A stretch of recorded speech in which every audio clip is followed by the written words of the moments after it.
So, I am not a huge Batman fan, but I do enjoy watching it, you know, because, like, I was one of those kids that grew up with those cartoons from, like, the 90s and 2000s with, like, the animated Justice League. That being said, me just being a casual watcher of Batman, my head is a little bit somewhat empty of, like, any Batman lore. Like, I know the basics, but, like, if you're expecting some in-depth conversation about, like, anything to do with Batman, you came to the wrong place, because, like I said, my head be empty with this, you know? But before we get into it, what is up, my dudes, and welcome back to my channel. If you're new here, what's up? I am One Creative Ginger, and in this house, we have incoherent and emotional rants about fictional content, all while dressed in cosplay, so like and subscribe if you want to see more this. So, like I said, don't know a whole lot about the Batman lore, you know. Obviously I know the basics, like I know who he is, I know his backstory, that kind of thing, and his whole, like, tragic, like, romance with Catwoman, how they're, like, destined to never be together even though they want to, but, like, it don't happen, you know? So that's, you know, I know that, basically. Probably some other stuff, but, like, that's, you know, the gist of what I know. So, yeah, honestly, what I liked about this was there was no Joker.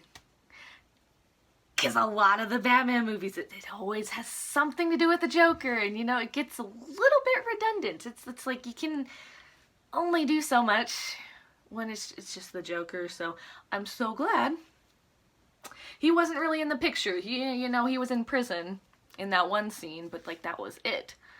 Which was nice, because that was refreshing, because, like, yeah, I was kind of like, because I didn't know what was going to happen in this movie. It's 3 hours. A lot can happen in 3 hours, you know, so yeah, I didn't know what was gonna happen. So, like, it was nice that the Riddler was the villain. He does have some similarities with the Joker. He does, like, do some crazy laughs, which is kind of like the Joker's thing, but then again, he's, like, insane, so, you know, it makes sense, but, like, yeah, I was kind of like, ooh, he kind of reminds me of the Joker a little bit, so I don't know a lot about the Riddler. Don't know a whole lot about the Joker either, because I just don't like his character at all. Stay away from that, right? You know? But, like, yeah, so that was kind of weird that he had some similarities with Joker, but it was bound to happen, I think. But, like, yeah, I mean, his whole thing was, like, killing politicians that were corrupt and then just, like, exposing them too. I liked that, you know, but, like, of course, when you have villains like that where you're, like, you can sympathize with, like, what they're trying to do, except they go to the absolute extreme, and the Riddler does that, you know, like, those are fun, but, like, yeah, he takes it to a whole murdery level, you know, like, just expose the people, right? But then again, it's Gotham. You kind of have to be violent to get your point across, because if he had just, you know, released the photos, would anyone really care? Not really. Like, the whole publicity came from him killing them in pretty gruesome ways, but, like, in a creative way. Like, you never saw any blood in this movie, really. At least not, like, extensively, like I was kind of expecting, considering the, amount of violence that was going on. But, like, yeah, there wasn't a whole lot of blood, which was interesting, but, like, it still got its point across about being, like, violent and gruesome, but, like, you just didn't really see the details, because apparently this was PG-13. Did not know that going into it. I was just like, let's go see Batman. That was it, you know? It takes a level of creativity that I don't think a lot of people can really do when you're dealing with movies like this, because, like, you know, it's just easy to just show the blood, show the gore, but this one, it still gets across the gruesomeness of these murders. You just don't really see any of the gore, which is just, it's a difficult thing to do, because, yeah, people just are like, oh yeah, you want to see the straight violence, right?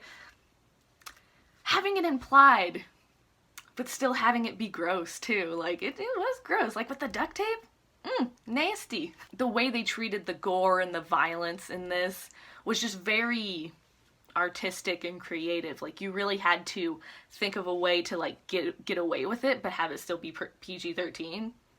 I think they nailed it. And it was still, the violence was still unsettling. Like, I think it just would have had the same impact as, if we just saw blood and guts everywhere, I think this got the same point across with the gore, which I really like, because that's a hard thing to do.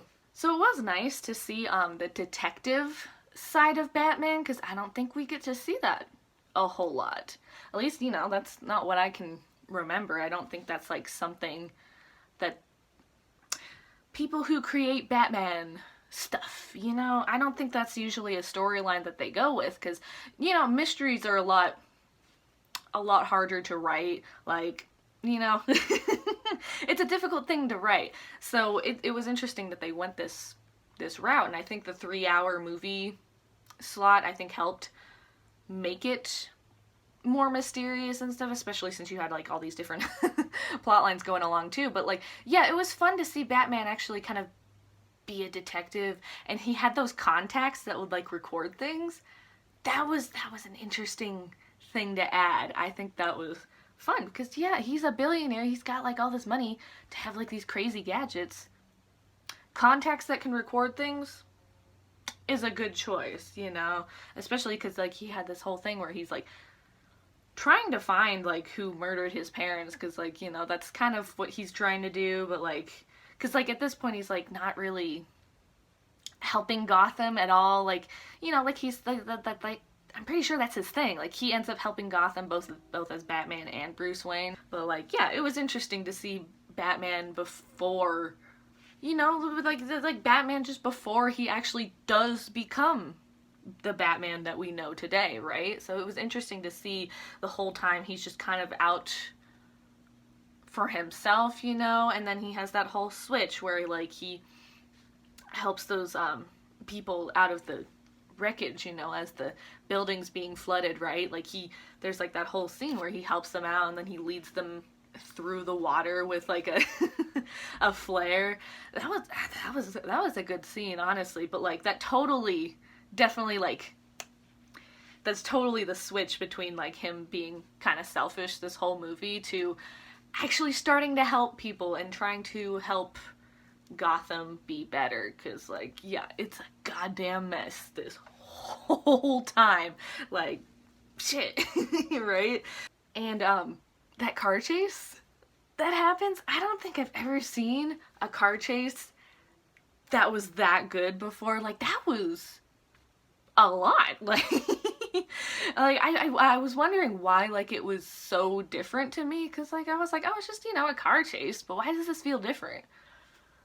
And I think it was because it was at night, because like this whole time, this whole movie is just dark. Literally, like lighting wise, it's just, the whole movie is just darkness the whole time. So like, yeah, having this car chase being happening during the night, I think changes the vibe of the actual chase, because when that whole pile-up thing happens and there's just this huge explosion, I think it has more of an impact when it's at night, because you can see the explosion a lot better. Because if that happened during the daytime, it's just kind of like, oh yeah, car chase.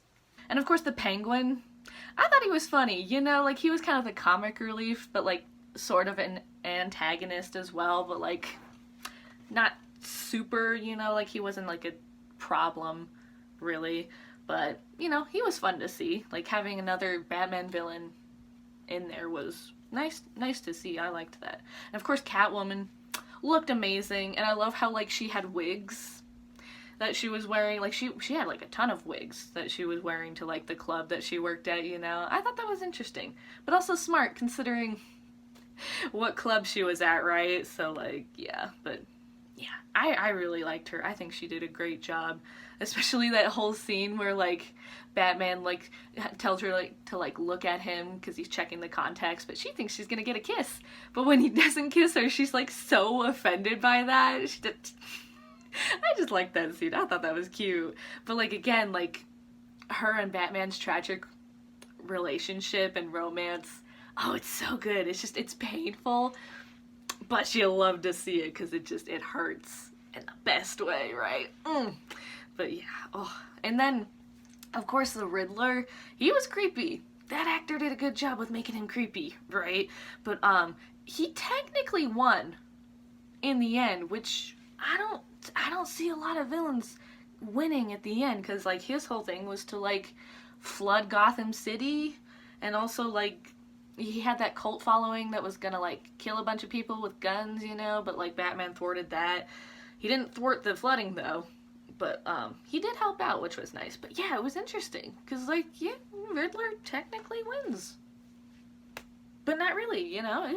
It was interesting because yeah, they had that whole conversation in Arkham where he was just like, oh, I thought I won, but then he was like, oh wait, you didn't quite figure out what I was doing. You're not as smart as I thought you were, right?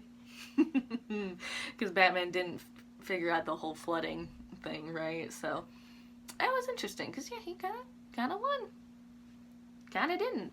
I liked how this movie went. It was just interesting. Like, it was definitely not something I was expecting. So like going into this movie, I was just pleasantly surprised left and right. Was not expecting like a lot of these things to happen, especially mostly like the creative choice with making the movie PG-13, but also very like violent and like gory, you know, but like actually not showing like the blood and guts and stuff like that.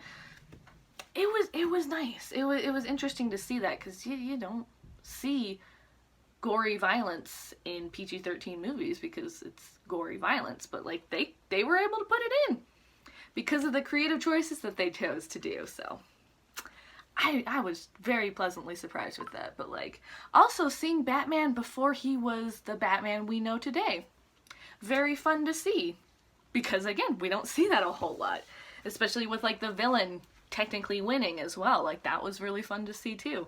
And also not see the Joker in a Batman movie, or at least be like the main guy, you know, because we do see him, we do hear him talk, but like we don't really see his face, which was nice, but also probably like a choice that they made, maybe for a sequel, who knows. It was interesting to see Batman a little more violent and a little more unstable than we're used to, because again, he's not gonna go from like a kid who just witnessed his parents' murder to just being fine, you know. He's gonna have that period where he's trying to figure all his shit out, and this is that movie where he's doing that, because like at the end he does figure his shit out and he starts helping people. Like he's, you know, that's what we're used to seeing, right? So it was nice to see that change for once, because yeah, you don't see it a whole lot. This was a good one. I enjoyed this. Like, it didn't feel too long or too like short either. Like, obviously not. It's a three-hour movie. Obviously it's not going to feel short, but it didn't feel long. I thought they paced it perfectly. Like, it was great. Like, in my last video, I came up with a rating system, you know, for things that I watch, instead of, you know, good or bad, because I don't feel like that vibes well. So I called it fun or meh. But of course, I'm not feeling that anymore. So like, honestly, how I'm gonna gauge if I like something, it's going to be like, you know, did I get emotionally invested in it, and would I rewatch it, or was it just, you know, I didn't want to keep watching, you know, this was just making me cringe the whole time, you know, like that's the polar opposites of this. Obviously it's a spectrum, but like those are the two sides. So personally, I would rewatch this movie. It was fun, but I did not get emotionally invested in it like I would with, like, you know, the Bad Batch or the Clone Wars. Like, that shit just sunk its hooks into my head, and it's all I want to think about, right? So this, I wasn't super emotionally invested in, like, the characters, you know, or the story, even though it was very interesting to watch. But, like, yeah, I mean, I would rewatch this, you know.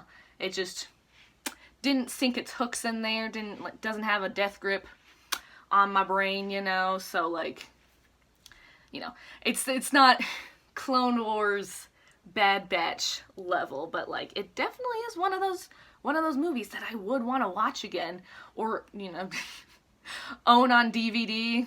Remember that, right? That's, you know, that's the kind of that's basically how much I liked it. You know, I would want to own it on DVD. Right? You know, it's something worth rewatching, I think. Because it was fun. and I enjoyed it. So yeah, that's basically all I have to say about the Batman. If you guys have any thoughts and feelings about this, share all that good shit in the comments down below. If you're interested in following me on other social media, I post art and cosplay related content on my Instagram, TikTok, and Twitter, if you'd like to get weird with me. So if you enjoyed this video, why not like, subscribe, and smack that bell if you'd like to see more of my face every Saturday when I post a new video. And don't forget to stay sparkly, my dudes!